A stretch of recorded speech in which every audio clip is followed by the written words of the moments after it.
What a comeback for Mexico. Of course, set pieces has never been El Tri's strength. But in the end, a comeback win is a comeback win. 3 points down in the office, something the U.S. men's national team couldn't even get in their trip to Kingston. Okay. Boy, I see where we're going with this. So I just have to say this, Herc, and we're going to bring in Mauricio Pedrosa in a second, but as we look at this result and the nature in which it happens, when you think of all the pressure that Tata Martino was under coming into this match, and with 10 minutes to go, they're looking at a third straight qualifying defeat. What happened in those last 10 minutes might have saved some jobs. I accidentally opened up my Twitter, and that timeline was flaming. It was blazing. It was buzzing. Tata Martino was all but gone, and you can bet the general public and the media are having a field day with Tata Martino, because that was pulled out of nothing, thin air. Does it tell us something about how the team feels about the manager? Is there something to say, wow, they played to save his job here, they knew what was on the line? Is it a reaction based on all the tension we've been hearing between the manager and team? I don't think so, because look at the guys who made an impact, the guys who scored. They're not your regulars, so maybe those are guys trying to earn a World Cup place. Maybe those are guys who are thinking like, hey, this guy brought me in. If he's still here, I'm still here. All right, so before we bring in Mauricio Pedrosa, then let's take a look at the Mexico 11 for this game against Jamaica down in Kingston. A very, very difficult game for Mexico. They go down a goal, playing against 10 men Jamaica, and then storm back with a couple goals in the last 10 minutes. So Andrés Guardado started in midfield. I thought that was a little bit of a surprise. A very experienced central defense with Héctor Moreno and Néstor Araujo. That's a good way of putting it. Yeah, you like that one? Yeah, Uriel Antuna and Alexis Vega, interesting starters out wide. And of course, Rogelio Funes Mori with no Raúl Jiménez, no Chucky Lozano, a lot of big pieces. No Cesar Montes for this Mexico team tonight. All right, without further ado, let's kick off this edition of 3 Questions by welcoming in our good friend Mauricio Pedrosa. So, Mau, we just got a look at that starting 11 for Tata Martino. I guess we should start with the negative, because that's what we do here on Football Americas.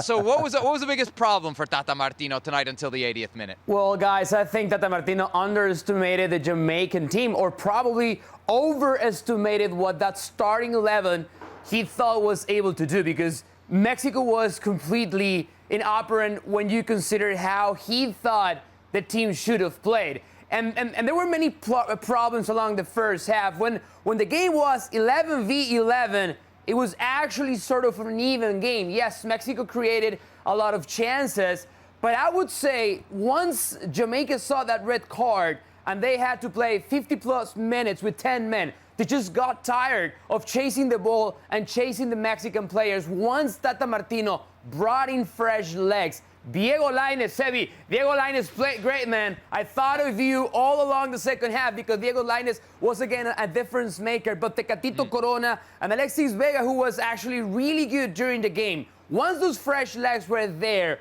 it was Mexico's game. That's how they were able to turn that result around. But very, very concerning performance. And again, you mentioned set pieces we'll talk about in a moment, but the way Tata Martino celebrated both goals, I thought Mexico had won the World Cup. But that just speaks volumes of how much pressure he's feeling, because Herc is right. Fuera Tata, the hashtag Fuera Tata, Tata out, was actually trending during the game. That's how bad the audience, the media, was perceiving Mexico's performance tonight. Twitter, huh? I got to tell you, I was thrilled. And he didn't wait to bring in Diego Lainez either, huh? He got to Diego Lainez early. It was like break the emergency glass. What do we say? Diego Lainez, for all things, is productive. Very much so as a sub. He's very much so as a sub. And when I mean productive, I don't mean goals. I'm talking about changing the way his team plays on the Mexican national team. He's proven it. How surprised were you to see Guardado in that starting 11? Very surprised, alongside Héctor Herrera, because if there's no Edson, well, you're taking away the guy who essentially protects the back line and protects those two. So you don't put it in a guy like Charlie Rodriguez if it's a Guardado and if it's Herrera. 2 guys who are on the other side of 30. What you need to do is protect them as well. You don't play both of them away against Jamaica, who physically are going to outman you in the midfield, physically are going to outman you when it comes to running, hunting, when it comes to being more physical. It was just head-scratching when I saw Guardado and Herrera. So the Jamaica goal in this match comes from a set piece. As we said in the highlight, there's no surprise. There's no surprise there for Mexico. Mal, what do you think is the bigger worry coming out of this match for Mexico? That it took 80 minutes to finally get that 2-goal breakthrough, or the fact that we're still here months, maybe even years later, we should say, still talking about Mexico's inabilities to defend set pieces? It has to be set pieces, Sebi. Here's why. Under Juan Carlos Osorio, set pieces were actually a strength of the Mexican national team. Under Tata Martino, it has become a weakness to the point in which the team has conceded 12 goals off set pieces under Tata Martino. That's not the most, that's not the worst part. To me, the worst part is that the other teams now have realized it and they know how to play it. I was paying attention to the way Mexico was defending those set pieces tonight. And it's some sort of mixed strategy. 3 players were defending in zone, near post, far post, 1 man in the middle. That was Rogelio Funes Mori, who was bad, by the way. Jamaica's goal is actually a very poor defending from Rogelio Funes Mori, and then the rest playing men. Teams have realized how to attack that. So it's now clearly a weakness, because when you consider, all things considered, Mexico has good players who should be better defending those set pieces, but it is an absolute weakness. In terms of goal scoring, I understand why we should feel somehow concerned, but I believe this team can play so much better. In the end, Mexico created 19 chances tonight. Yes, they were only able to convert a couple of times, but that tells me that the volume of play, offensive play is there. The goals will eventually come. Well, Mauricio just mentioned something that I think is very important. He said other teams, the opposition already knows they can hurt you that way. Do I have to remind you about both finals, the CONCACAF Nations League final and what was the Gold Cup final? How were those games won? How were they scored for the U.S. men's national team? All set pieces. Hey, Mal, I got to say, we've been talking about the U.S. game here quite a bit, and we say, hey, they didn't play well, but they got the 3 points. Let's put that in the context of what Mexico just did. They went away to Jamaica, which we know is a tough place to get 3 points, and they won, and they did so without star after star after star after star. Surely that will weigh in Tata Martino's favor. No, absolutely not. And here's why.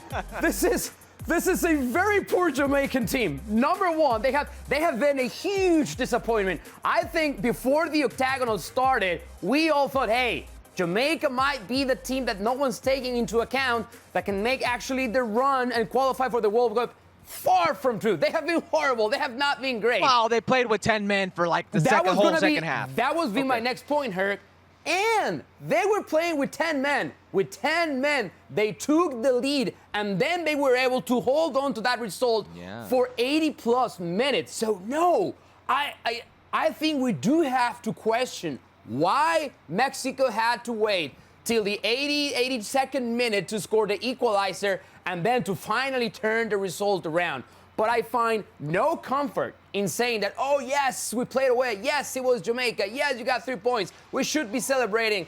Absolutely not. It was a very, very concerning performance, once more, from this Mexican national team. Go ahead. Yeah, no, very concerning because there's that, old saying in Mexico, como jugamos como nunca, perdimos como siempre. We played like Isn't we this never the have. opposite of that? No.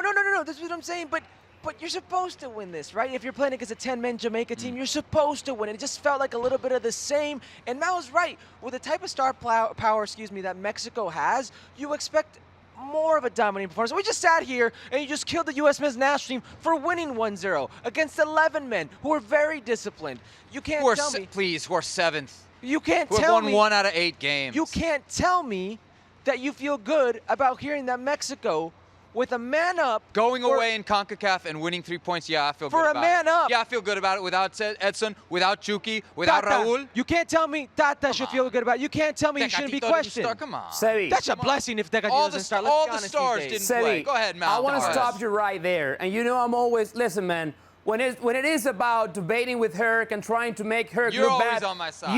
You my guy. Eres mi hermano. But this time, man, I have to be with Herc. And you're absolutely wrong, and here's why. I do not understand why, once again, have to take my calculator out and start crunching the numbers. Will Mexico truly qualify caminando, walking like once Ricardo La Volpe famously said? The answer is no. And here's the other problem. Gerardo Martino is making $2.2 million a year to make this team better. This is a quality squad. This is a very good roster. And so far, I have not seen how this manager is making these players do better on the field. The complete opposite. And again, I have to do math, I have to crunch the numbers, and I'm calling my travel agent to realize if I have to go to New Zealand later in the year. I'm not complaining, but man, I like making plans, and I might have to reserve a flight to book a flight to New Zealand later this year. And you guys There as well. he is. You guys Mauricio as well. Pedrosa, ahora o nunca. You will see him in New Zealand for el repechaje. Maybe he won't be covering Mexico, but he will be there covering it for ESPN and ESPN Deportes. Mal, thanks as always for the time. Thanks for staying up late with us tonight out there on the West Coast. We appreciate you Stay as warm, always. boys. Stay warm.